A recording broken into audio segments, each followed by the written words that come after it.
김영훈 선교사님이 말씀 주셨던 말씀과 또 깊은 연관이 있는 우리가 마지막 가야 될 셋째 천사의 사명, 이 부분에 대해서 좀 생각하는 시간을 갖기로 하겠습니다. 왜 이 선교센터가 필요할까요? 우리가 열심히 일해 왔는데 선지자의 기별을 잘 살펴보면 성령의 지도 없이도 일할 수 있다는 것입니다. 성령이 지도하시면 누가 또 거기 끼어들까요? 사단. 다른 영. 그렇게 적혀 있네요. 우리가 아는 것처럼 개혁사업은 하나님께 대한 충성이고 성령께서 지도하십니다. 우리 스스로 못하거든요. 그때만 우리가 마음을 창조함 받는다는 것입니다. 그때만 우리가 성장하고 변화된다는 것이죠. 우리가 이 내적 동의에서 오는 첫째 천사의 기별에 의한 이 순결, 다시 말하면 하나님께 대해서 우리가 정직하게 될 때 성령이 도장을 찍는 것입니다. 인치는 것이죠. 그때만 우리가 마음이 변화함을 받는다는 것입니다. 그걸 다른 말로 창조된다는 것이죠. 새로운 피조물로 탄생되는 그런 의미를 가지고 있습니다. 그런데 다른 영의 지도를 받는 그런 경우에는 상당한 업적을 우리가 쌓을 수 있어요. 많은 일을 할 수가 있습니다. 그럼에도 불구하고 우리의 마음은 점점 굳어지고 엔트로피즘이라고 그러죠. 사단이 가졌던 교만한 자기 과신, 이런 것들로 인해서 더 이상 새롭게 오는 때에 따라서 열려지는 이 빛에 대해서 우리가 막혀 있다고 하는 것입니다. 그렇게 되면 자아의 알통이 나오겠죠? 견고해집니다, 점점. 성령을 받고 그리스도를 우리가 내려받는, 그리스도 안에 내재하는 그런 삶을 사는 사람들은 자아가 점점 비워져야 돼요. 그게 다니엘 8장 14절의 성소정결론이에요. 뭘 우리가 많이 도덕을 쌓고 이렇게 해서 그렇게 하는 것이 아니고 성령을 통해서 우리가 새롭게 함을 창조함 받고 그 다음에 점점 그분이 따라서 산다는 것입니다. 화이트분이 그렇게 얘기했어요. 우리를 죄에서 구원하지 않는다고요. 죄로부터 우리를 구원한다고요. 이 언어가 굉장히 중요한 의미를 가지고 있어요. 우리가 말씀대로 살라고 하면 유대인처럼 돼버립니다. 주체가 누구예요? 나예요, 나. 말씀이 살아있는 말씀, 예수 그리스도시죠? 그분이 나를 언제나 지도하게 될 때만 우리가 새롭게 함을 받을 수가 있어요. 그래서 우리가 이제, 그런데 제가 한 50년 동안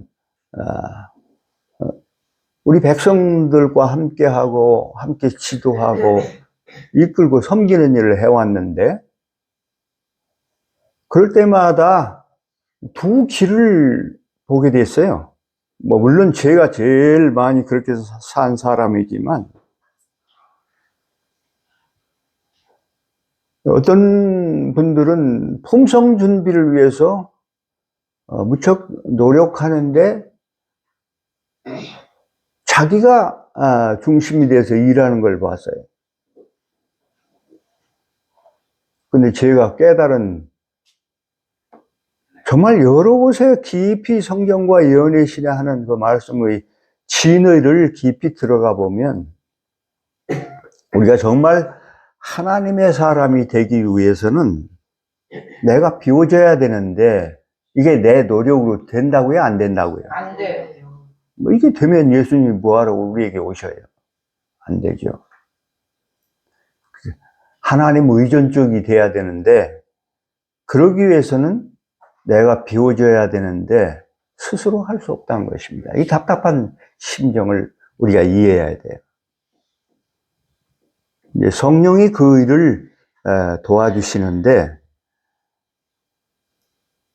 이게 마지막 하나님이 주신 이 추수라고 하는 사명 이 속에 함께 그 무대 속에 우리를 가장 쉽게 적용될 수 있도록 주셨다고 하는 것입니다.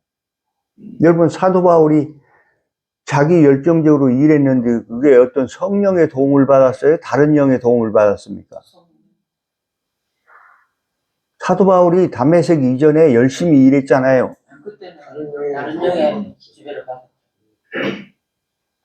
근데 예수님을 정확히 알고 나서 그의 삶이 바뀌어졌는데 날마다 죽는 삶을 살았죠.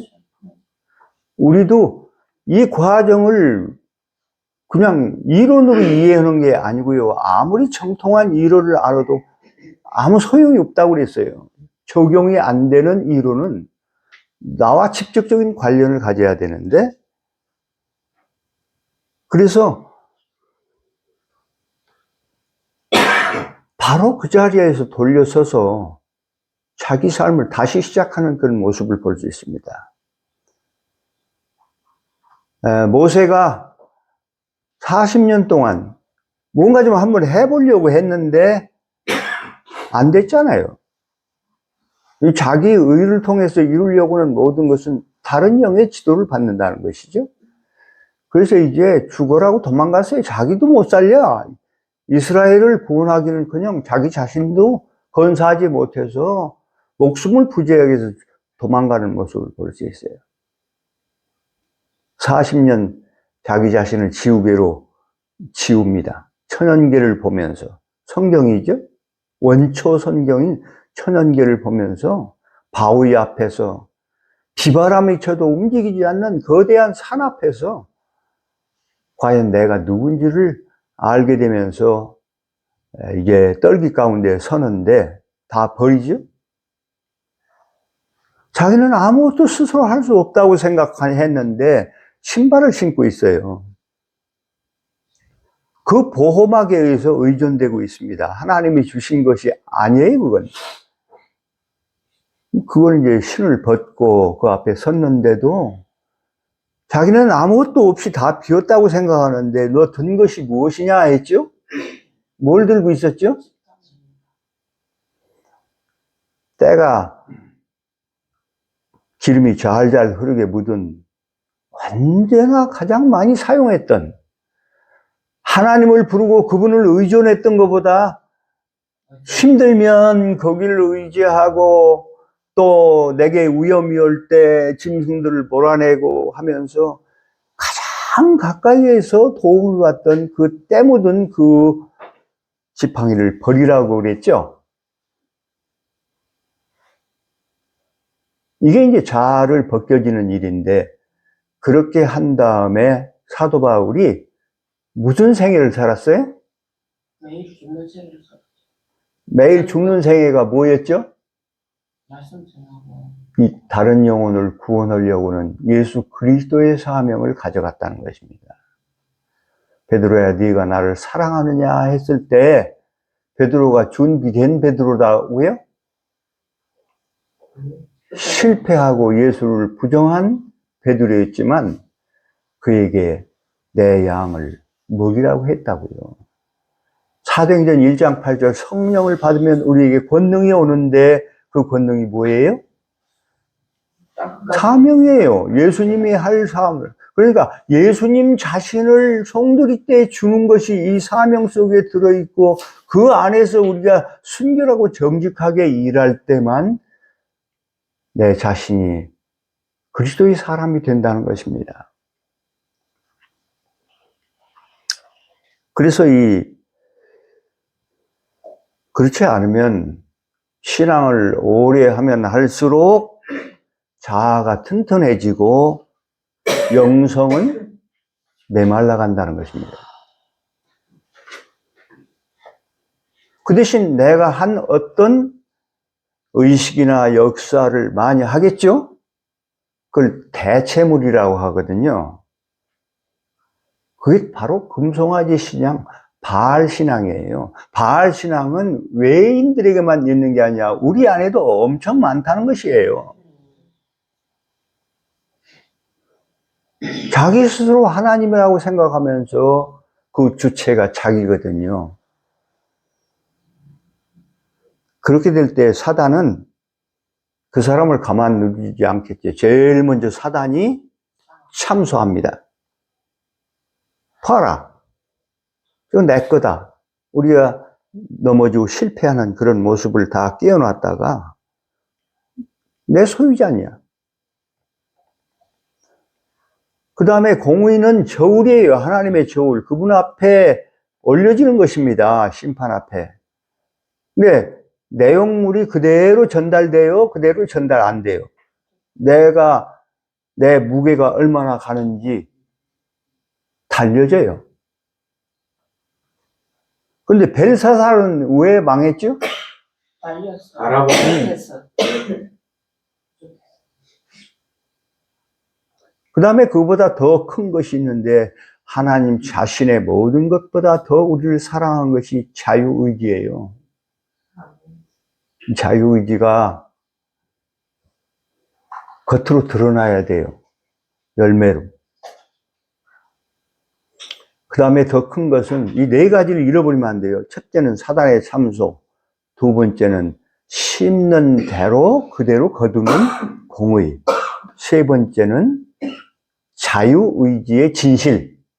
이게 이제 하나님은 다 아시는데 그 드러나야 돼요. 자유의지의 진실. 네 번째는 빼도 박도 못하는 게 있는데 우주 세계가 다 구경하고 있어요. 고린도전서 4장 9절. 세계들의 구경거리다. 지상에 우리의 삶은. 천사가 옆에서 기록해요? 안 해요? 그 천사가 신실해요? 신실하지 않아요? 네. 본 그대로 다 기록해요. 근데 우주 세계는 눈을 열어주셔가지고 죄에 대한 참상과 인류의 역사와 하나님의 사랑이 어떻게 잃어버린 영혼을 회복하는지를 다 보게 하셨어요. 우리 세계들의 구경거리인데 화이트부인은 시대 소망의 그것을 지상은 우주의 교과서이다. 아직도 6,000년 동안 다른 세계의 자유의지가 있음에도 불구하고 죄가 나오지 않는 이유가 이 고난 때문에 있어요. 우리가 이 땅에 나와서 고난을 받지만 굉장한 일을 하고 있어요. 이 두 가지를 대조해서 다 보고 있다니까. 그래서 결국 하나님이 사랑이라는 걸 완전히 알게 될 때 우주가 구원을 받습니다. 우주도 이 대쟁 총소를 첫 번째 열면 이 지상의 구원은 지극히 한정적이 작은 거예요. 우주가 먼저 전쟁이 있었어요. 하나님의 품성이 오해됐다니까. 그것이 인류의 역사를 통해서 다 보면서 그들이 마지막 구원받는데 그때 이제 우주 세계가 완전히 새롭게 함을 받는 것입니다. 우주 세계가 이제 죄의 가능성에서 구원을 받습니다. 그래서 구원은 크게 이제 네 가지로 신학자들이 분류하는데, 하나는 상태에서 끄집어내서 구원해 주는 거예요. 두 번째는 죄의 권세로부터 우리가 구원받는 거죠. 이게 성서 진리 속에 다 들어있죠. 그럼에도 불구하고 우리는 늙고 쪼글쪼글해져요. 이게 죄의 형벌이에요. 이걸 그냥 놓을 수 없어서 주님이 오셔서 그때 이제 우리가 완전 불멸의 몸을 입는 것입니다. 죄의 형벌에서 구원받고. 마지막 우주와 함께 구원받는 거대한 구원은 죄의 가능성에서 구원을 받는 것입니다. 이걸 완전한 구원이라고 그래요. 그래서 자유의지가 있음에도 결코 오용될 수 없는 역사의 증인들이 있고, 이 안전장치인 율법이 있음에도 불구하고 이 죄의 백신들이 이 지상에서 창조되죠. 증인들로 이제 선교가 시작돼요. 선교는 영원히 끝나지 않아요. 하늘에 가서 계속돼. 그것을 1000년 동안 왕노릇한다. 세세토록 왕노릇한다. 요한계시록 22장은 그렇게 얘기했어요. 그런데 이런 중요한 의미들을 깊이 받아들이고 받은 그 빛들을 사람들은 쉽게 받아들이려고 할까요? 안 할까요? 의욕을 품어요. 자꾸 거기다가. 뒤에 나와요. 이게 왜 그런 거냐면 자아 때문에 그런다는 것입니다. 자, 성경절 한 절 보겠습니다. 그래서 예레미야 29장 13절에 보면 나를 찾는 자가 나를 만나게 된다 이렇게 얘기했는데, 그 앞에 중요한 두 글자가 있는데 전심이에요. 전심. 그냥 찾는 게 아니고 전심. 이게 동기의 순격이에요.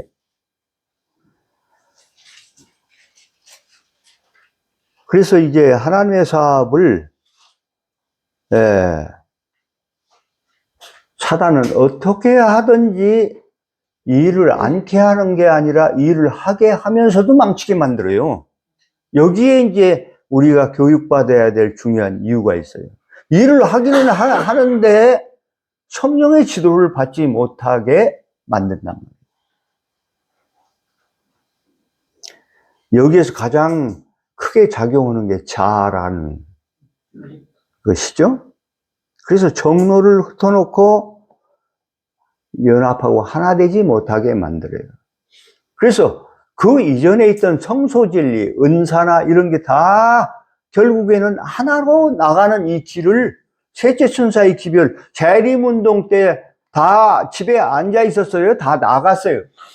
다 나갔죠. 다른 영혼들을 구원하기 위해서 내 친척들 찾아가고 다 했는데, 그 마지막 역사, 이건 무브먼트예요.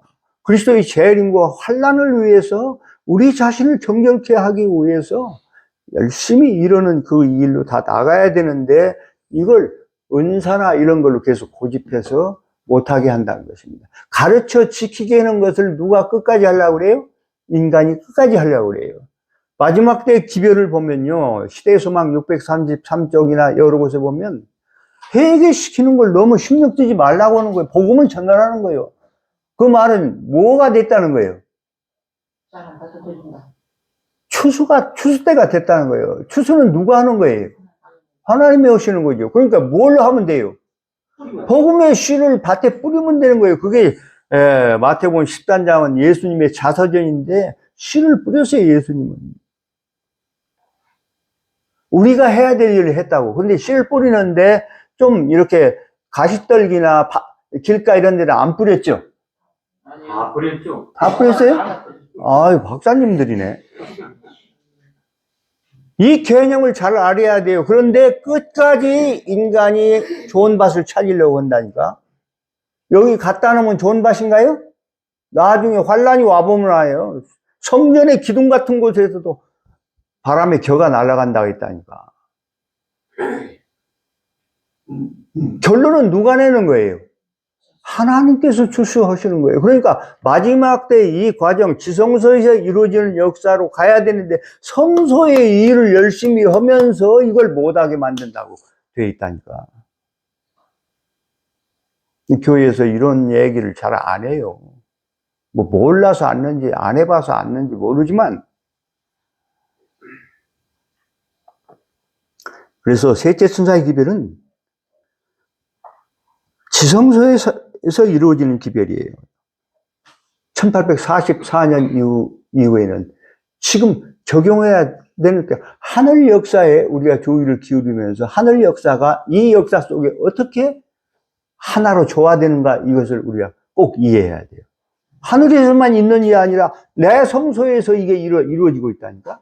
이 일을 표상적으로 이해하도록 그렇게 만들면서 우리 자신을 바꿔주시는데, 셋째 천사의 기별은 다른 어떤 것에서 아무리 교회 안에서 중요하다고 하는 것에 대해서도 저촉을 받으면 안 된다고 돼 있어요.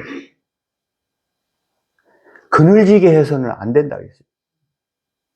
다른 사업도 그게 버려야 되는 사업이 아니에요. 끝까지 가지고 있는 사업이지만 셋째 천사의 기별 앞에는 이런 것들 때문에 우리의 시간과 재정과 여러 가지 것들을 낭비하면 안 된다고 되어 있어요.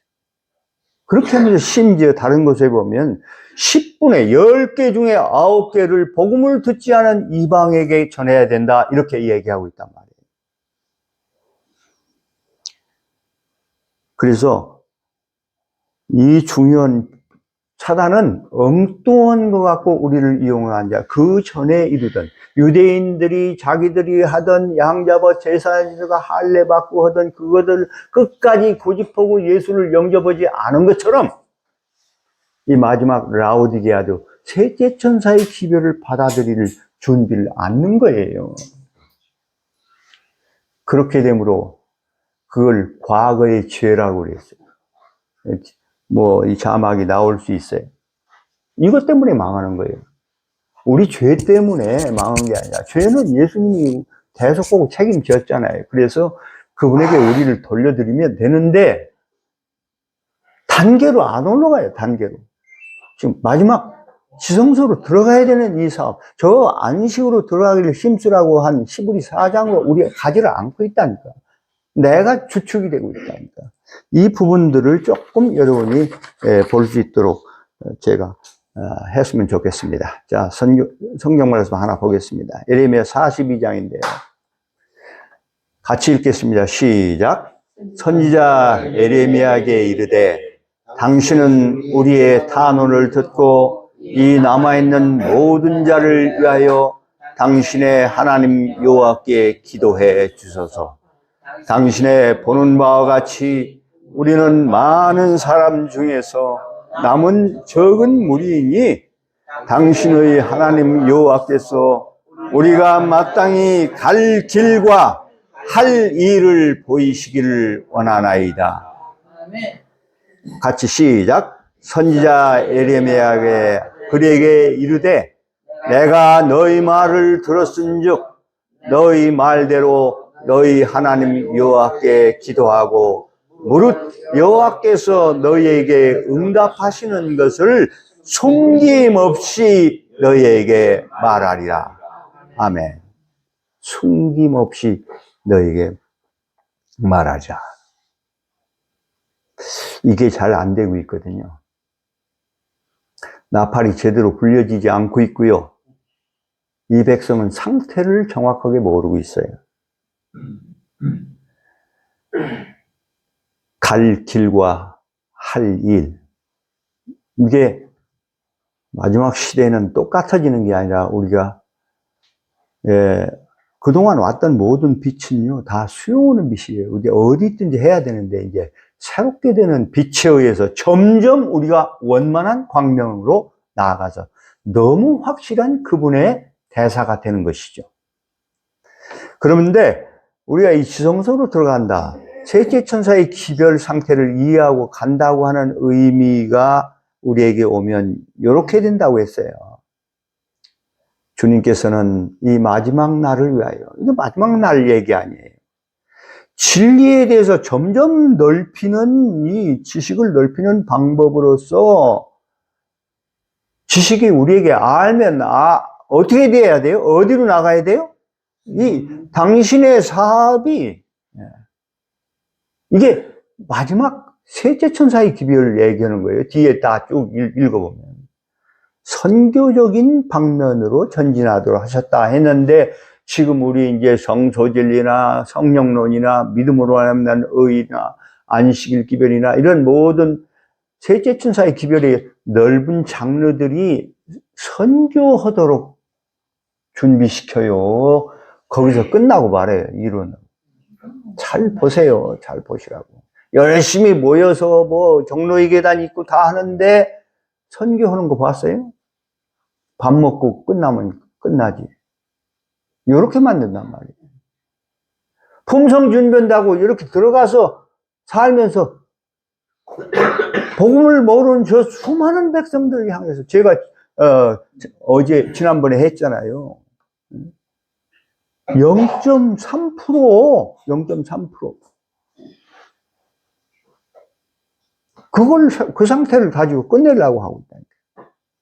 여기 그리스도 안에서 인성을 이루며, 이게 이제 예수님의 것이 우리와 하나 되게 하기 위해서, 당신의 것이 다 우리에게 흘러 들어오기 위해서 그리스도의 영도 우리에게 주시고, 인성을 쓰셨는데, 타락한 인류를 신성과 하나 되게 하는 것이 구속사업이다. 이렇게 얘기했어요. 이게 보통 얘기 아니에요. 이거 잘못 이해하면요, 이걸 다 닫아놓게 되고요. 또 잘못하면 이 참남된 쪽으로 간다고 우리가 보게 돼요. 그런데 그 밑에 더 무서운 얘기를 했어요. 믿음을 통하여 사람이, 인간의 성정이 그리스도의 본성에 흡수된다.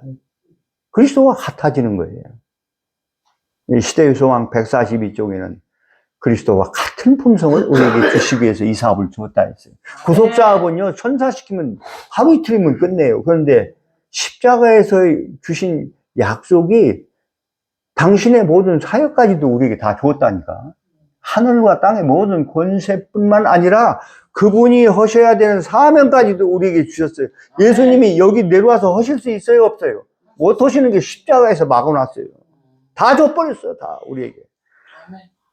예언의 신에 보면요, 그분이 우리에게 주실 것이 하나도 없이 다 써버리셨다, 이렇게까지 얘기해놨어요. 근데 이 다 받은 백성들이 이러고 앉았다니까. 그리고 맨날 이론만 얘기해요. 그리고 이 예수님의 사명과 연결시키려고 하면 얼굴색이 달라진다니까. 그거 아니라고 그래요. 믿음으로 말미암아 의의를 가리키는 사람이 특별히 그거 아니라고 얘기한다니까. 잘 못 알고 있어요. 제가 알기로는. 저는 해봤어요. 똑같이 저항을 받는 걸 내가 봤어요. 우리 안에서. 뭐 이방이 나를 저항하는 거야. 당연히 의식도 않는데 가장 가까운 안에서부터 계속 저항이 온다. 이 셋째 천사의 기별은.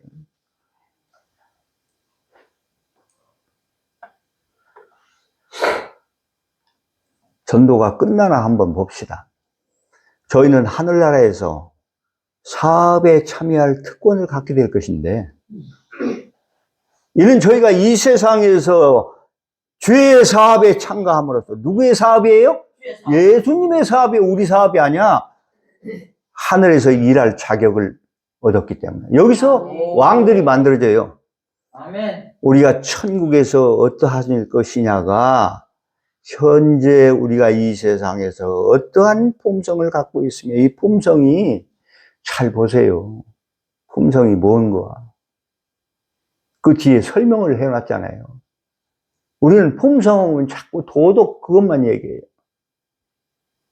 인간 도덕이 아니에요. 하나님 도덕이지. 어떠한 태도로 봉사에 참여했느냐. 이 동기를 얘기하고 있잖아요. 그 진실이 뭐냐. 어떻게 그것을 받아서 했느냐. 이 얘기 아니에요. 어떠한 태도로 이 사업에서 일할 자격을 얻었는데 봉사했느냐를 그대로 반사해 줄 것이라는 거예요. 숨길 수 없다는 것입니다. 이 이야기 가운데 우리가 볼 수 있는 두 글자가 무아예요. 내가 없어진 삶이에요. 정결한 그릇이에요. 정결한 그릇이 빈 그릇이에요? 가득 찬 그릇이에요? 빈 그릇이에요, 빈 그릇. 이 무아에 대해서 여러분이 많이 고민해야 해요. 그런데 가장 이게 잘 될 수 있도록 바르게만 하면 주신 것이 사명이라는 거예요. 저는 이걸 발견했기 때문에 계속 가르치고 있어요. 아멘.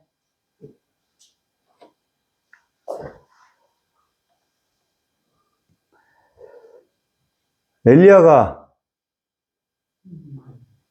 이상한 얘기를 했어요. 누구만 남았다?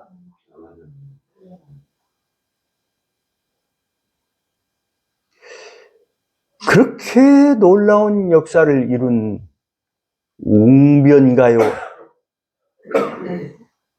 이벤트의 명수였던 엘리야가 이렇게 얘기했어요. 그 개혁사업을 어떻게 이루었는데 7,000명이 이 역사에 들어와 있었다는 사실을 실제로 다 했거든요. 엘리야의 위대한 건요, 혼자 싸운 게 아니에요.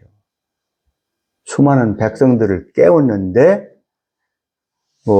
길갈과 베델과 요단에 있었던 선지자의 생도들과 함께 역사를 이루었다. 이렇게 이제 저는 생각하거든요.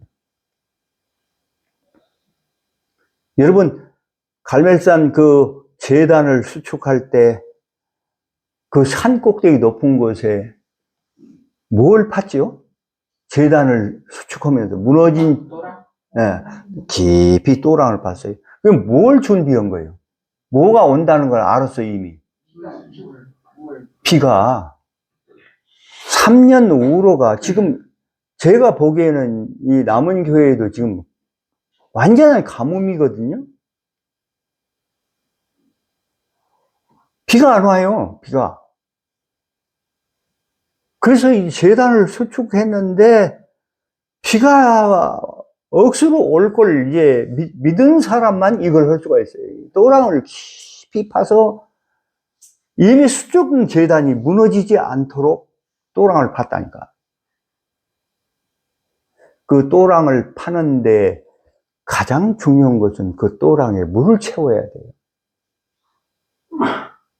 인간이 마중물을 거기다 부어야 돼요.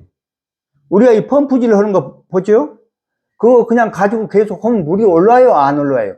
안 올라와. 하늘 수온의 모터를 돌려야 되는데 그러려면 우리 헌신이 있어야 돼요.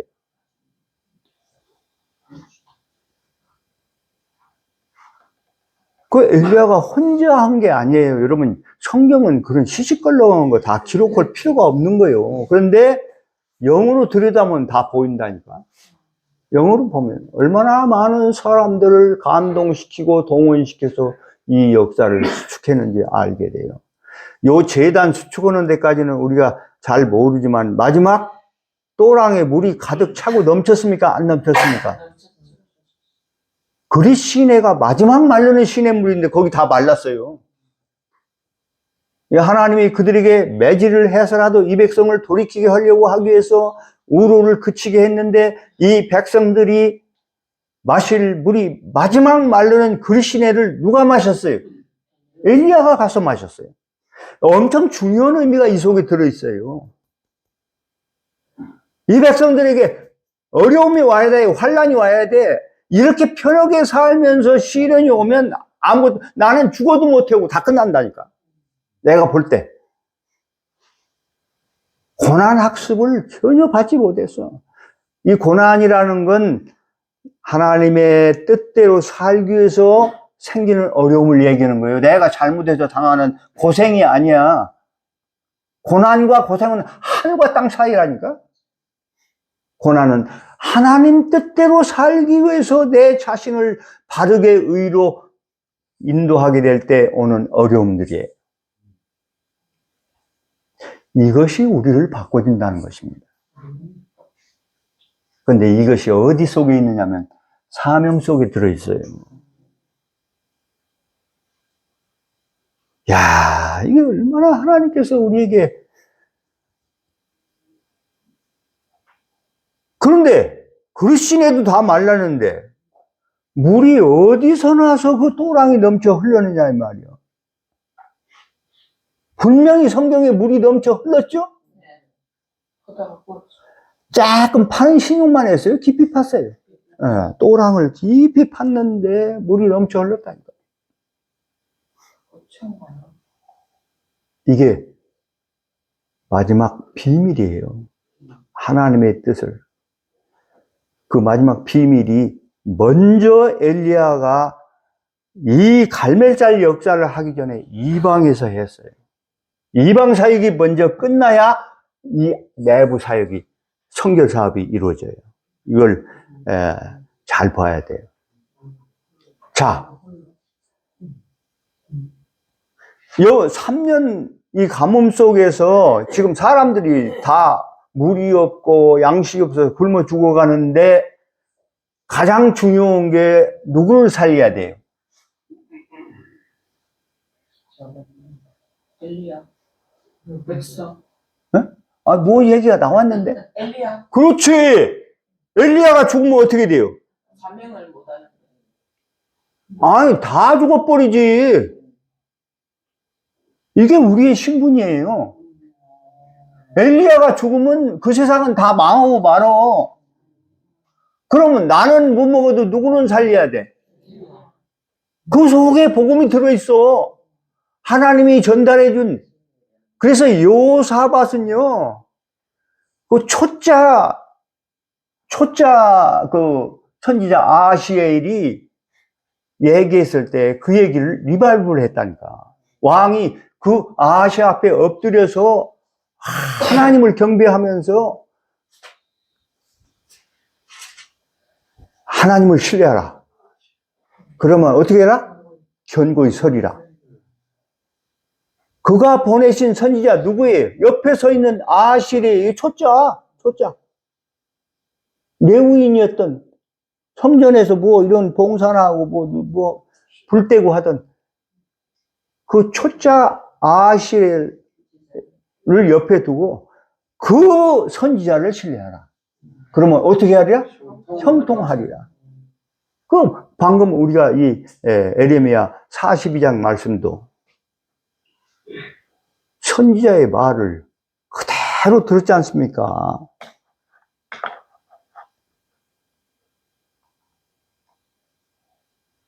네. 당신 여호와께서 우리가 마땅히 갈 길 할 보이기를 원한다. 그래서 숨김없이 다 말했잖아요. 그래서 역사가 끝난 거예요.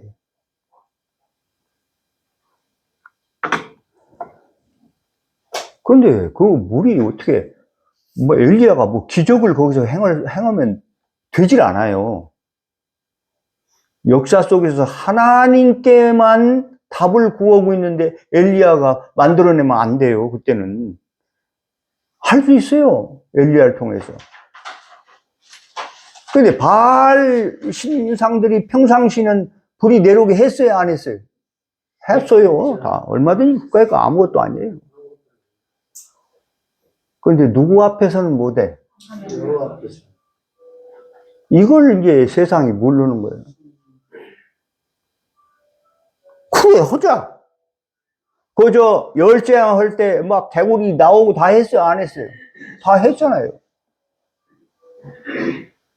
생명에 관한 마지막 10번째 재앙은 아무것도 손대지 못했어요. 몇 겹으로 줄을 쳤어도 왕의 아들까지 다 죽었다니까, 첫째 아들까지. 첫 태생은 다. 이 앞에서 어떻게 하나님 앞에 버티겠습니까? 지금 엘리야가 그렇게 그 백성들에게 거기다가 이제 마중물을 다 붓게 해야 되는 게 이게 핵심이에요. 이게 마지막 우리가 열심히 하고 하나님께 우리 전심으로 우리 자신을 드리는 것을 화해 보이는 성화를 하겠습니다. 전체를 드리는 거예요, 전체를. 우리가 뭘 쌓고 그런 게 아니고요. 그런데 또랑의 물이 어떻게 해서 넘쳐 흐르냐 이 말이에요. 그때 당시 물은요 3분의 1도 없었어요. 죽게 생기면 한 모금씩 목에 축였던 가죽 부대에 들었던 물이 있었어요. 이거 외에는 물이 없었어요. 아무 곳에도, 그리시내도 다 말랐어요. 그럼 여러분 생각해보세요. 몇 명이 거기다 갖다 부었을까요? 뭐 답이 뒤에 있지만 얼마나 많은 백성들을 감동시켜서 이사에게 참여시켰느냐, 이걸 우리가 봐야 돼요. 마지막 사명은 이제 혼자 하는 게 아니라니까. 그들 가족 부대에 든 그 생명이잖아요. 그거 없으면요, 제일 먼저 먹는 건 그래도 한 40일까지는 산대요. 그런데 물이 없으면 정신분열이 일어나 버려요. 일주일만 물 안 먹으면 정신분열이 일어나서 혼수 상태로 다 죽어버린다니까. 근데 그 자기들의 생명과 같은 가족 부대에 물을 다 쏟아 붓게 만든, 몇 명인지는 알 수 없지만, 뭐 어렴풋이 뭐 7천인가 뭐 이렇게 할 수도 있겠어요. 아마 많은 사람이 이 사역에 목숨을 걸었어요. 이 불이 내로게 하는 게 핵심이 아니에요. 그 이벤트가 핵심이 아니라니까. 그걸 한 것만 해도 엘리야는 우리의 예표가 될 수 있었지만, 엘리사에서 완전한 개혁이 역사의 핵심이었어요. 근데 우리는 그것까지 한다니까요, 마지막 백성은. 그래서 예수님이 심지어 뭐라, 나보다 더한 것도 하리라, 이렇게 얘기했어요. 그 말은 예수님은 추수를 못 보셨어. 씨만 뿌렸지. 침례한도 씨만 뿌렸어요. 그래서 여자가 낳은 자 중에 이 요한보다 큰 자가 없다고 말하면서, 그런데 나머지는 그 뒤에 백성들의 역사는 침례한의 사업이 게임이 아니에요. 마지막 역사를 다 봐요. 다. 하나님만 볼 수 있는 그 역사를 다 본다니까. 이게 얼마나 놀라운 이 역사를 우리에게 다 넘겨주셨는데도 불구하고 이 백성이 이만큼 보고 뭐 조금 적으면 뭐 참남되다고 생각하고.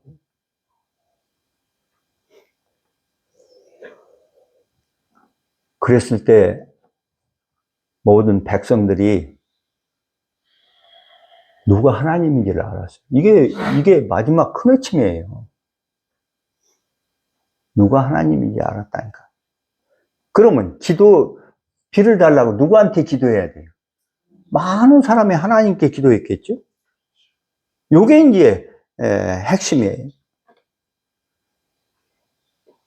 그런데 이세벨이 조금 성질 부리니까, 이세벨이 엘리야하고 투쟁해서 이겼어요? 졌어요? 졌잖아요. 그럼 끝난 거예요. 끝났는데, 끝났으니까 이제 성이 무너졌으니까 무엇만 나오죠? 성이 무너지면 성질만 나오지. 이게 환란이에요. 끝난 거예요. 끝나면 나를 지키는 데에서 성이 무너지면 분노가 나온다니까. 이건 싸움할 수 있는 역사가 끝났다는 얘기를 스스로 증명하는 거예요. 자기 마음을 지키는 것이 성을 쌓는 것보다 더 낫다고 해서 잠언서에. 그렇죠? 그런데 무너졌다니까. 이미 온 땅이 다 환하게 하나님의 지식을 알았는데, 선택은 자기들 마음 어느 쪽에 선택하면 다 되는 건데 무슨 할 일이 있냐고. 근데 저쪽은 온 하늘 세계의 권능들과 삼위 하나님이 이 세계 천사의 기별에 운전대를 쥐고 있다고, 그 역사를 실제로 이루는 분이 대군 미가엘이고요.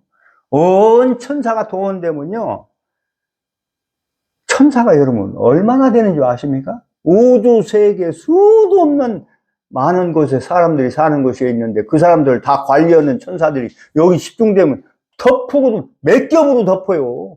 하루는 끝날 수도 있어. 이 천사가 다 동원되는 사업이에요. 이 사업이에요. 어마어마한 사업인데 우리가 사람이 다 하려고 하고 앉았다는 게, 경영을 하고 앉았다는 거야 지금.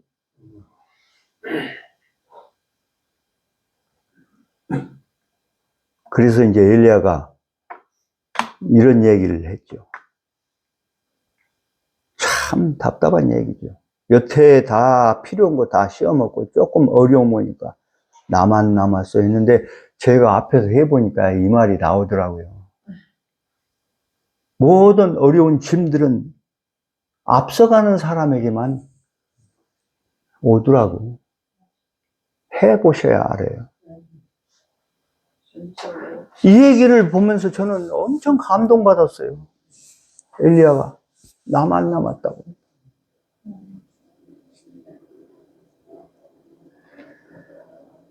자, 말씀 펴봅니다. 하나님께서는 영혼들을 구원하기 위하여 어떤 것이든지 모든 것을 걸고 전혀 보이지 않는 것으로 나아가는 이 모험이죠. 인물들을 사용하실 것이다. 흔히 뭐 될 거 알면서 되고 뭐가 다 준비되고 재정이 다 있고 하는데 가는 거 그거 아니에요. 저들 앞에 놓여있는 모든 단계를 밝히 내다볼 수 있을 때까지. 지금 늦은 비가 오면 이런다고 하고 앉았죠? 아무한테 늦은 비를 주나? 참 굉장히 말도 안 되는, 움직이려 하지 않는 자들은 하나님의 진리를 전진시켜야 될, 이게 믿음 아니에요? 전혀 보이지 않고 가망이 없는데도 하나님을 믿고 나가는 게 믿음 아니에요? 아멘. 전혀 쓸모없는 자들이 될 것이다. 밝은 데서뿐만 아니라 어두운 데서도. 그러니까 이게 누구 사업이라는 걸 확실히 알아야 돼. 예수님의 사업이라는 걸 확실히 알아야 돼. 사무에 하나님이 운전대를 쥐고 있다는 사실을 여러분 놓치면 안 돼요. 그렇게 안 하면요, 불평이 나오고 걱정이 나올 수밖에 없어요. 그건 하나님의 눈동자를 범하는 거예요, 그건. 실망과 낙담 중에서도 용감하게 사업을 붙들고 믿음으로. 전 지금 전국에 씨 뿌리기 하는 사람들 관리하는 거 그것만 해도 내 신경을 많이 써요. 딴 사람은 그렇게 안 나는 모르지만. 쉴 새가 없는데 이것까지 얹어놨다니까. 이것까지.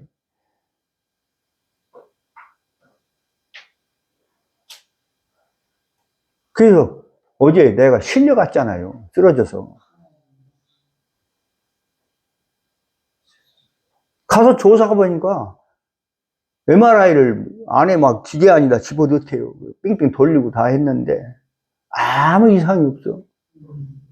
근데 머리가 막 돌고 구토 증상이 와서 쓰러져 버렸다니까.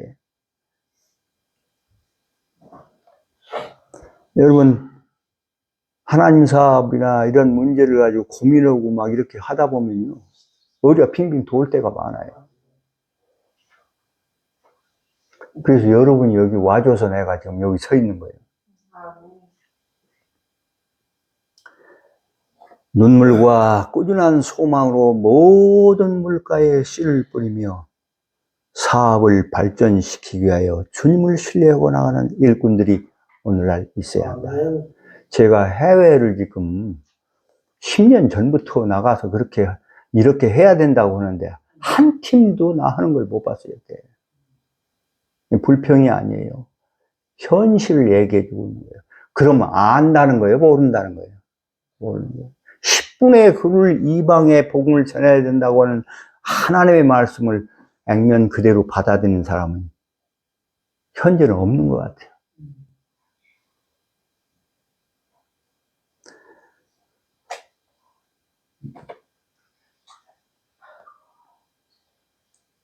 인간의 노력은 하나님의 능력 없이는 아무 쓸모가 없고,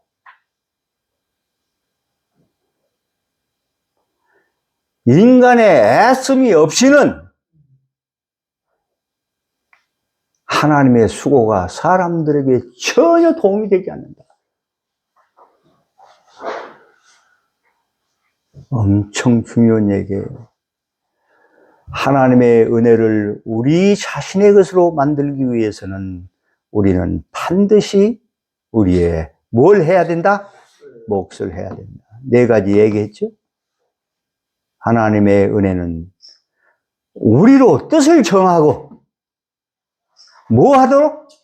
행하도록 하기 위해서 주신 것이지, 늦은 비는 우리가 않고 그냥 다 해준다고 그 얘기예요?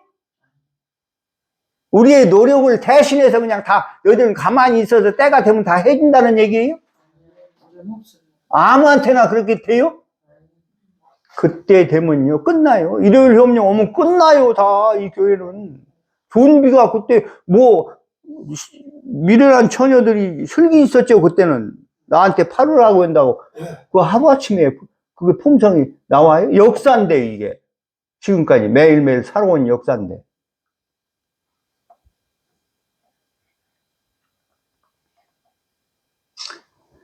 오직 우리 주 예수 그리스도의 은혜와 그를 아는 지식에서 자라가라. 아멘. 영광이 이제와 영원한 날까지 그에게 있을지어다. 베드로후서가 이제 베드로가 그렇게 얘기했는데, 하나님은 모든 인간이 하늘이 제공한 은혜의 수단을 계속 온다는 거예요. 지금 하는 사람에게만 온다니까. 이게 최대한 활용하여 하나님의 일에 점점 능력 있게 되기를 요구하신다. 아멘.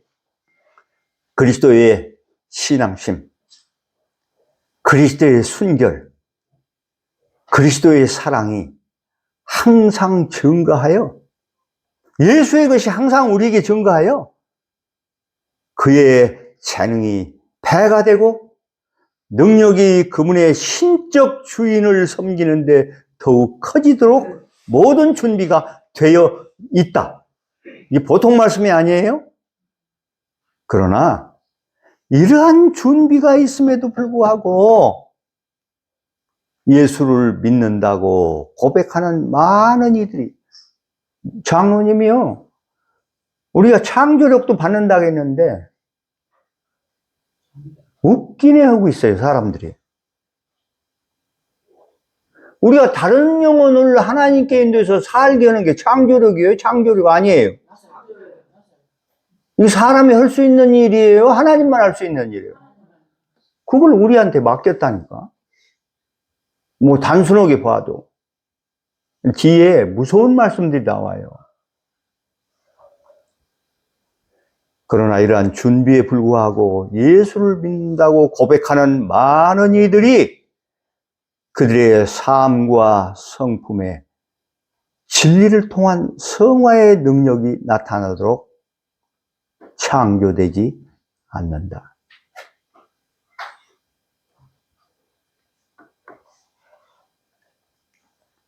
우리는 믿음을 통해서 새로운 풍부한 경험을 얻고 신뢰와 확신, 사랑 안에서 성장, 그게 그리스도 안에 있는 얘기예요.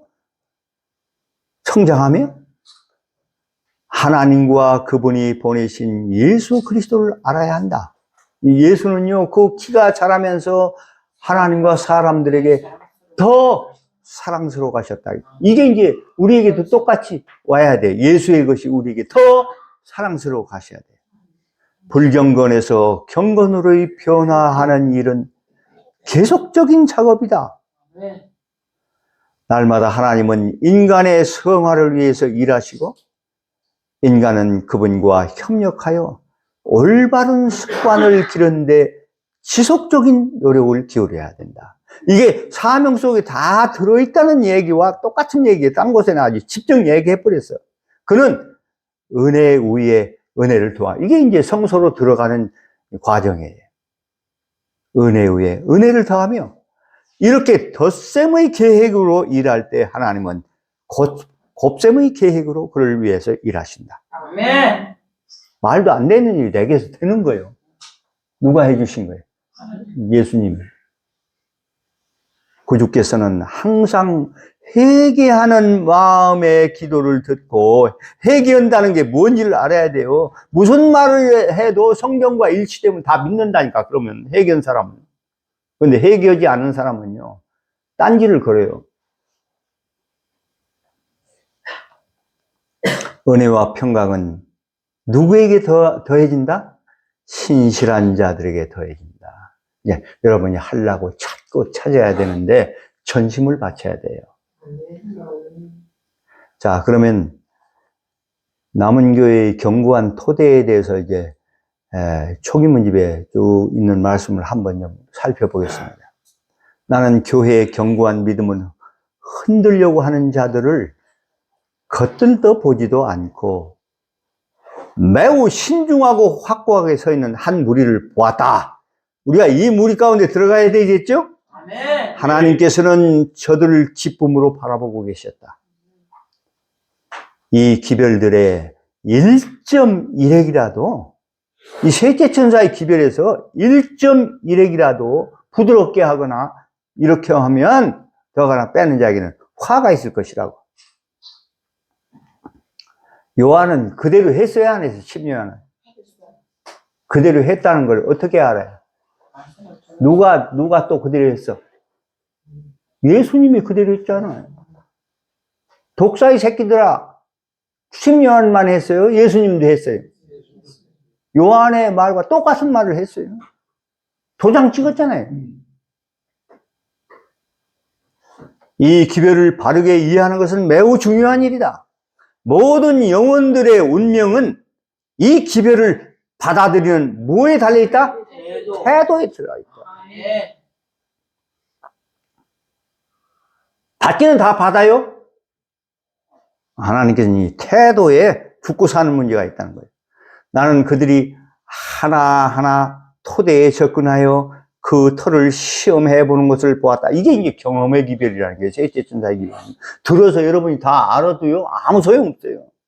청통하게 기별을 알지라도 정욕은 않는 자들은 신령한 것을 아주 요만큼도 보지 못할 것이다. 이렇게 적어놨어요.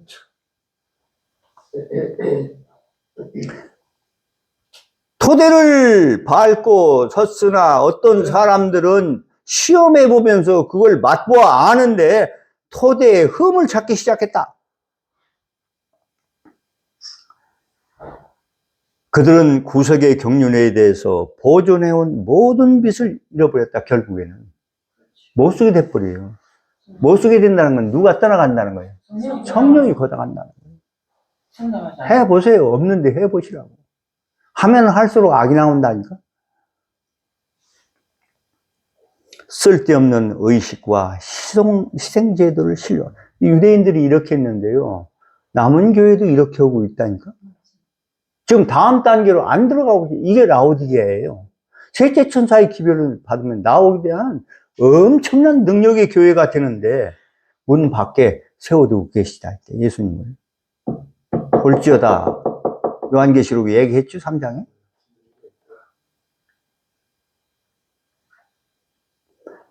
첫째 천사의 기별을 거절한 자들은 둘째 기별을 깨달았다. 이 단계를 여러분이 다 안 됐으면 다시 돌아가야 돼요. 그 얘기를 요한복음 3장에 니고데모 보고 한 거예요. 따라서 그들은 예수 믿음으로 그리스도와 함께 하늘 성소에 있는 지성소로 들어가게 하는 밤중 소리 경고를 받을 수 없다. 이 밤중 소리가 늦은 비와 함께 오는 그리스도의 파루시아 임재예요. 우리 안에 계신 그리스도예요. 요거 받은 사람만 56명 정도 1840년 10월 22일 지나서 남았다니까. 그러면 마지막 밤중 소리도 있을까요? 없을까요? 있어요. 그래서 셋째 천사의 기별이 둘째 천사의 기별처럼 나가는 거예요. 요한계시록 18장 무너졌다 큰 성 바벨, 거기서 나오라고 하는 이 기별이 둘째 천사의 기별 같은데 이게 셋째 천사의 기별이에요. 마지막 행해지는. 선지자는 분명히 얘기했어요. 왜 그러냐면 둘째 천사의 성령이 주시는 개혁에 밤중 소리가 들리고 그리스도의 임재가 우리에게 온다니까. 이 백성이 결국은 승리하는 거예요. 인침받고 누짐받고 혼내침받는 백성이 그 백성이라니까. 그러면서 마지막 밤중 소리, 그리스도의 재림을 보는 거예요. 이게 굉장히 여러분 그냥 한 번 읽어도 100번 읽어도 알지 말지예요. 엄청 많이 읽어야 돼요. 그러면 이 뜻이 들어와요. 싹 안에서 하나님의 음성이 들린다니까.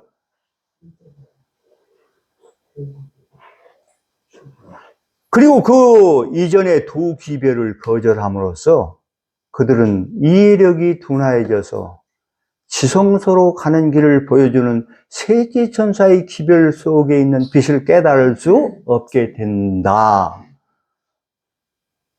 이 상태인데 가르친다고 된다고요? 셋째 천사의 기별은 경험이라겠는데? 이걸, 그 토대를 시험하는 백성을 보았다고 끄떡도 않는다고 했잖아요. 이게 뭔 사람들이요? 경험한 백성들이에요, 기별을. 아니. 나는 유대인들이 예수를 십자가에 못 박았듯이 이렇게 정확하게 얘기했다는 게 명목상 교회들이 이 기별을 못 박아버린 것을 보았다.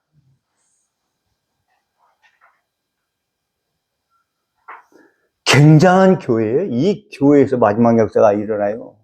8째 교회는 없어요.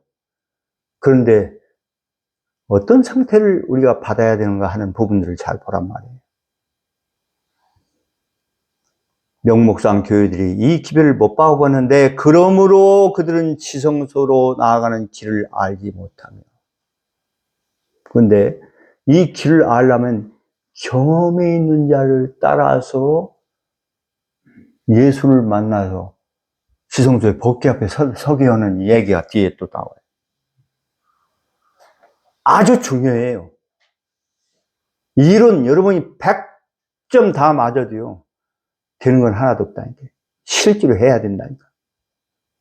지금은요, 내가 누구 뭐 가르쳐가지고 사람 만드는 시대가 아니고요, 하늘 권능들이 이루게 하는 시대예요. 추수를 위한 시대예요. 그럼 우리의 역할은요, 복음을 주기만 하면 된다니까. 씨만 뿌리면 된다니까. 회개시키려고 신경 쓰지 말라겠어요.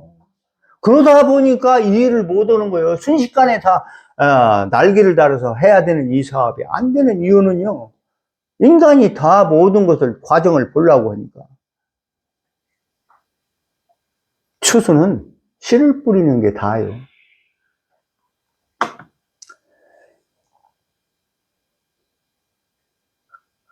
그러므로 셋째 천사의 기별이 크게 전파되기 전에 그는 이러한 종교단체 중에서 능력을 베풀어 진리를 거절한 자들이 하나님께서 그들과 함께 한다고 생각해요.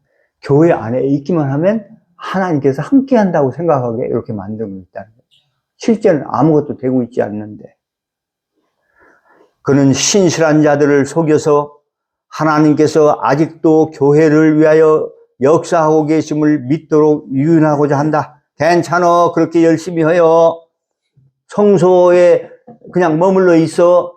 그런데 예수님은 성소를 어떻게 했다고 했어요? 닫아놨다고 했어요. 닫아놨다고. 그리고 지성소의 문을 열어놨는데 사단은 그걸 자꾸 닫으려고 애를 쓴다고 하는 이 사실을 잘 보시라고. 썩는 이유가 그래서 있는 거예요. 이 성소의 진리는 우리가 해야 되는 진리예요. 이걸 내버리는 게 아닌데 더 큰 빛을 향해서 우리가 열어가지고 이제 그걸 흡수해 나가요. 내가 은사를 가지고 있어. 가르치는 은사가 가지고 있는데 마지막 때는 이 끝까지 가르치기만 하려고 하면 돼요? 안 돼요? 안 돼. 예수님이 하라는 대로 따라가야 돼요. 아멘. 사도 바울이 그렇게 했죠. 그 입으로 가르치고 다 죽이는 일을 했는데 사도 바울이 다메섹에서 돌려 세우니까 가르치는 것만 했어요? 은사에만 머물렀어요? 예수가 뭘 하든지 어디로 가든지 마게도냐 못 가게 하면 어떻게 해요? 저 아시아로 가려고 하는데 거기 가지 말라고 하면 그분이 하라는 데서 자기 지식으로 산 게 아니라니까? 그 말씀이 지도하고 성령이 지도하는 대로 따라갔단 말이에요. 요런 역사를 여러분이 잃어버리면 안 된다니까? 그러나 빛이 비출 때 모든 신실한 자들은 타락한 교회를 떠나 남은 무리와 함께 설 것이다. 요게요, 교회 안에도 또 이루어집니다. 교회 바깥을 나가는 게 아니고요, 교회 안에서 신실한 무리들이 재조직이 이루어져요. 개혁이 재조직이라고 있어요. 왜? 일 안 하는 사람들 해보려면 돼요? 안 돼요? 안 되니까 이러는 데도 모여서 이러는 거지. 이게 위험한 기별이에요. 잘못 이해하면. 교회관을 놓치면 여러분 끝나요. 이 남은 교회를 떠나서는 여러분 끝나. 어디를 보든지 그게 핵심이야. 예수님이 유대인의 왕으로 왔죠? 근데 유대인이 자기를 배척에다 유대인을 버렸나? 나중에 유대인이 버렸지, 십자가에서. 끝까지 그 백성들을 붙들고, 유대인이 아니라 심지어 그 주변에 있는 사마리아인이, 개 같은 사마리아인이,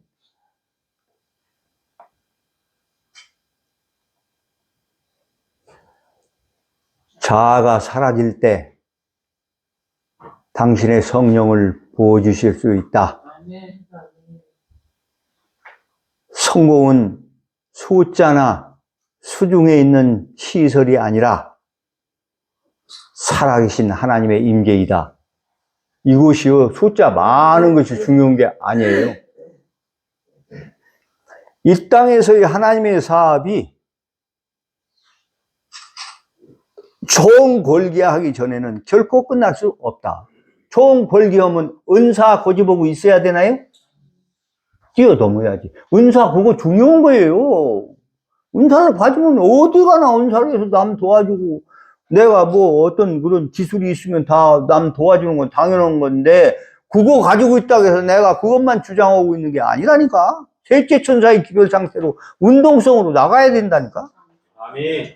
근데 이 얘기를 하면요, 맨 제 것만 한다고 이런 공격을 많이 받았어요, 제가. 그 얘기 아니에요. 저는 9가지 선교를 다 해본 사람이에요. 그러니까 내가 할 말이 있다니까. 만약 내가 선택을 하면 이런 어려운 사업 안 해요. 내가 교회에 개척하고 흔들고 하지. 전도단 운영하고 하면 얼마나 재밌는데. 수많은 영혼들을 지금도 얼마든지 날 비우면 오더라고, 영혼들이. 그걸 좀 보았어요. 하나님 사업에 우리가 총 하나 돼야 돼요, 걸기지. 이게 이제 온 땅이 환하게 한 사역이라. 유쾌하게 되는 날이나 하나님의 능력은 그것을 스스로 준비한 자들에게만 임한다. 가만히 있는데 준비가 돼갖고 되는 게 아니고요. 그런 거짓말 믿지 마세요. 임한다. 하늘 천사들은 인간 대리자들, 곧 교회 구성원들이 자신들과 협력하기를 오랫동안 기다려왔다. 교회는 세상의 흐름을 따르면서 동시에 주님을 따를 수 있다. 없다. 너무 분명하죠? 시골 생활 떠나면서 둘 중 하나를 분명히 여러분 결정 안 하면요, 시골 귀신돼요. 끝나, 거기서. 하나님께서는 당신을 위하여 모든 것을 기꺼이 버리고 어떤 희생이라도 견딜 사람을 부르고 계신다. 아멘. 그들을 선택한다는 거예요. 아멘. 그래서 지식이 많고 똑똑한 사람들이 아무것도 못한 거예요. 예수님 마지막 이놈의 새끼들 정신 차려 하고서는 보여준 동영상이 뭐냐면, 3번째 6월절 있었던 승리의 입성 사건이에요. 누가 아버지 집을 차지하는가, 이거에 대한 놀라운 역사를 보여줬다니까. 그런데 화해권은 이것 때문에 직접 예수를 죽이려고는 역사가 일어났어요. 자기 죽을 줄 알면서도 보여줬다니까. 왜? 너무 답답하니까. 근데 그 예수를 따르는 사람들이, 그 잘난 사람들은 다 쫓겨났고요. 그 사람들은 뭐 환자나 이런 사람이 아니에요. 그 상태가 어떠하든지 예수에게 고침받은 자들이에요. 아멘? 아멘. 그럼 여러분도 고칠 필요가 있어요? 고쳐져야 해요. 예수님으로 고쳐져야 해요. 자, 여기 시기에 관한 중요한 말씀을 보겠습니다. 그러나 우리 교회 안에는 이 시대를 위한 진리의 참뜻을 거의 몰라. 거의 알지 못하는 사람이 너무 많다. 이게 이제 우리 교회를 사랑해서 주신 말씀이에요. 이 교회 안에서 역사가 일어나, 결국은. 그런데 다는 아니란 말이에요. 너무 많은 이 가라지가 뿌려져 가지고 눈이 멀고 마음이 강팍해지는 것은 빛을 거절함으로 온다는 거죠. 그래서 여러분, 어떤 빛이든지 하나님께로부터 왔는지를 고민하셔야 돼요. 아멘. 어떤 빛이 오든지. 그 이전에 밝혀지지 않은 빛까지도 다 밝혀지는 게, 심지어 뭐까지 밝혀지는 게, 언제 오는 것까지 다 안다니까. 그러려면 내가 교만해 있어야 돼요. 내가 그동안 안 지식 가지고 이걸 판단해야 돼요. 문을 열어야 돼요. 흔히 그 과정은 점차적이요. 거의 알아챌 수 없다. 하나님은 속지 않으셔요? 한 줄기의 빛이라도 무시할 때 영적 감각이 부분적으로 마비되어서 두 번째 나타나는 빛은 그만큼 분명하게 식별할 수 없는 영성이 간다는 거예요. 성령이 떠나간다는 거예요. 버리면. 하나님은 결코 우리에게 저주를 내리시거나 버리시는 분이 아닌데 우리가 버리니까 아무것도 못 오시는 거예요. 자유의지가 얼마나 놀라운 능력인데. 그것 때문에 못 오시는 거예요. 그걸 버려 두신다고 되어 있고요.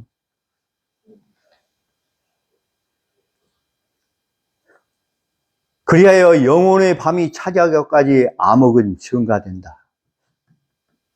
왜 사람들이, 멀쩡한 사람들이, 그렇게 훌륭한 사람들이 쓰러지는지 잘 보세요.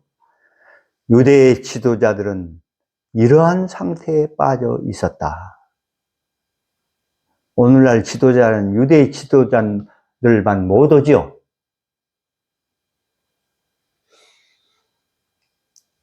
예수께서 당신의 말씀에 감명을 받고 그 말씀을 기쁘게 들어 여기까지는 다 한다니까.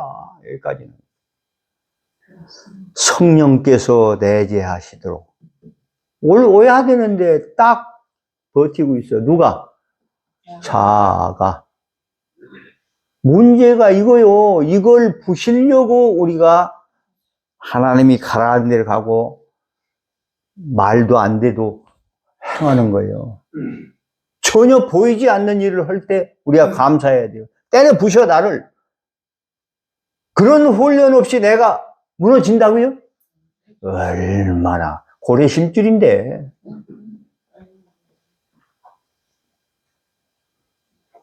자신을 바치지 않는 자들 경고하셨다. 영혼은 반항함으로써만이 아니라 뭐함으로? 반항 안 해도 괜찮아. 근데 그냥 듣고 말어.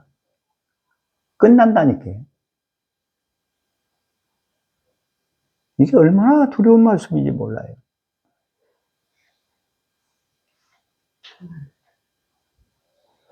인간의 죄가 얼마나 증오스러운지 볼 수 있다면 그들의 죄에 대해서 관여하거나 거기에 길들여지지 않을 것을 모르는 거예요. 이 죄가 얼마나 하나님 앞에 증오스러운지.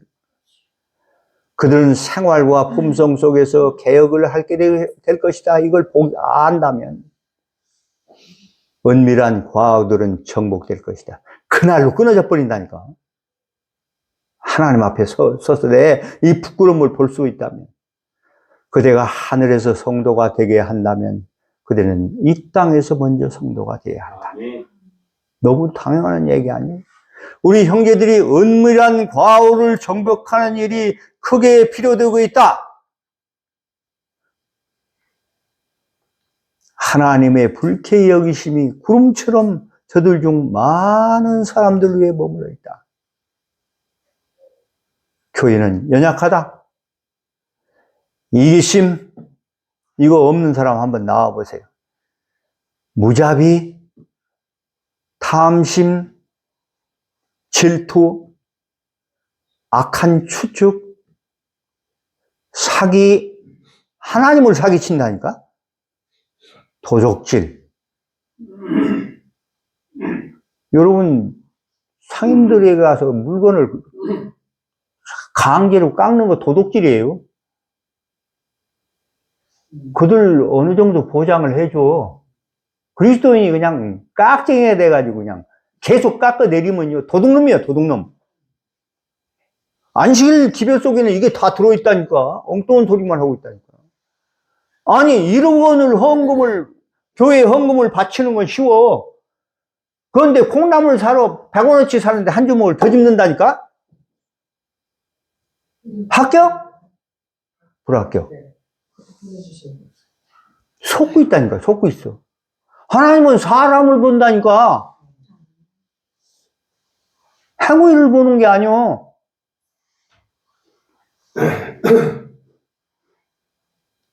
엄숙하고 신성한 진리를 믿노라고 공언한 이들에 대해 기록하게 되어 있다.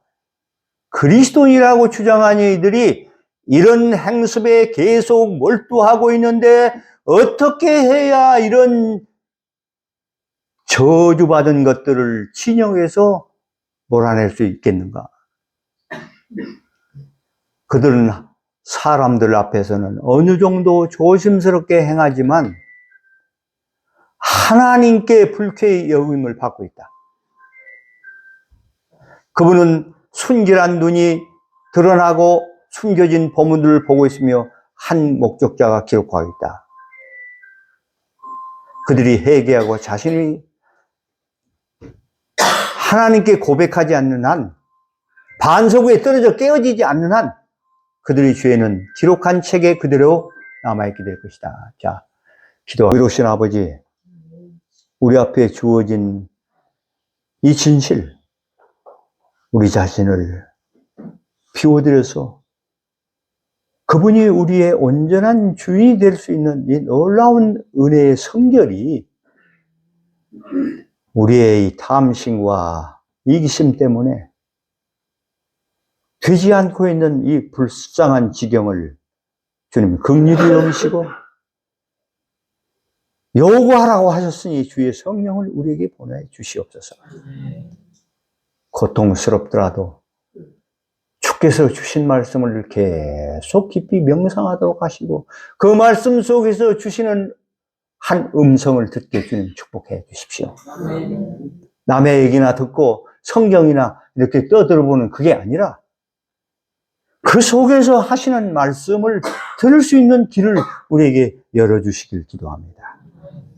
그래서 우리가 좀 더 이제는 더 많은 영혼들을 구원받게 하여 하나님이 쓰실 수 있는 완전한 도구가 될 수 있도록 축복 주시길 예수님의 이름으로 기도합니다. 아멘.